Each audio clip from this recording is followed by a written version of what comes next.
Hey guys, just got done at the hospital here. So apparently this visit at the oncologist went completely different than I had anticipated. I walked in expecting to do my labs and say everything's great, chemo's on for tomorrow morning as scheduled, and he came in with a different agenda. And I was kind of blown away. And I'm still absorbing it.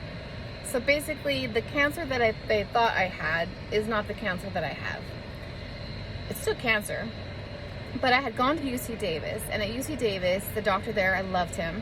Apparently, he went ahead and ordered their own pathology on my biopsy, which I did not know about. And he called my doctor here. And then him and them talked together. And based on how the pathology, for one, they looked at, and it said it makes sense about why I did the colonoscopy last year, why I did the MRI, and nothing showed up. So they think it's a different type of cancer. So they're calling it neuroendocrine tumor. It's not your typical rectal cancer. It's a neuroendocrine tumor. So that means I have to get a stat PET scan because neuroendocrine can be anywhere. And that means essentially no surgery. Like I was supposed to have a colostomy bag and all that good stuff. Potentially no surgery.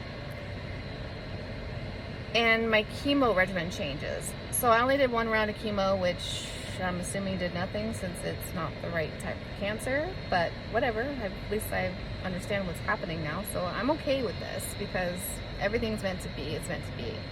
And I'm just glad that I went to UC Davis and I got the second opinion and that he did call my doctor and talk about this.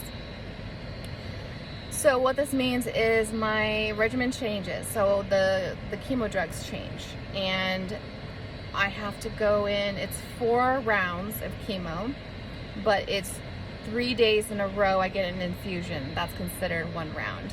So 3 days in a row I get an infusion, and then at the same time I do radiation 5 days a week. So I'm going to be doing radiation 5 days a week, chemo 3 days in a row every 21 days. And this is going to cause more nausea than the last one.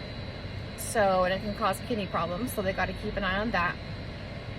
And so I said I have trouble with my kidneys and my kidney hurts and I get dehydrated, so he's going to stay on top of that and get me in to do more IV fluids throughout the week, not just the days that I get the infusions.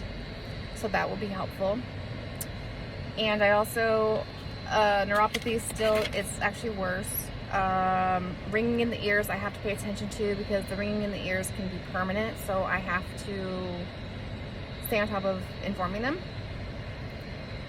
It can cause the same fatigue, low blood counts. My white blood cell count this time was great. My platelets were low, below normal, but they expected that. But I'm just glad that my white blood cells are fine.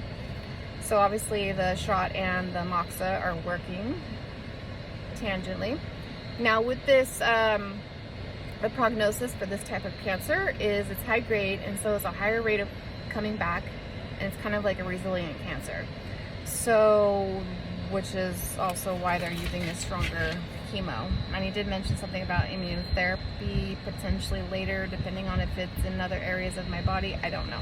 I'm not going to go there yet. I'm not going to stress out about it. So I have a different cancer.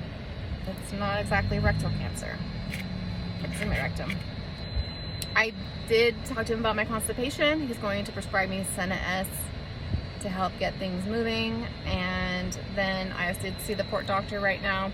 The rash is looking better, so the cream is working. So he wanted to make sure it wasn't an infection. They were going to do a dye test to make sure it's working properly, but we just both deemed it wasn't necessary. But we all just think it's just I have skin allergies, and then the heat just kind of made it worse. So he said make sure that next time that they're accessing my port that they don't use like the strong alcohol and stuff like that on it, and just use betadine instead. And hopefully that will help mitigate some of the reaction I'm having, including using maybe different bandages and stuff when they put, when they connect to my port. So anyway, I have to absorb this. I have to look up all this information, neuroendocrine cancer. So weird. So weird. And I just have to trust and believe that God's got it. And yes, he says that it's a high rate of coming back, but that's their opinion, right? Because, you know, I'm taking care of myself, take my vitamin D, learn to eat more properly, and hope for the best. Maybe I'll have a miracle, and when we do the PET scan, it'll be gone.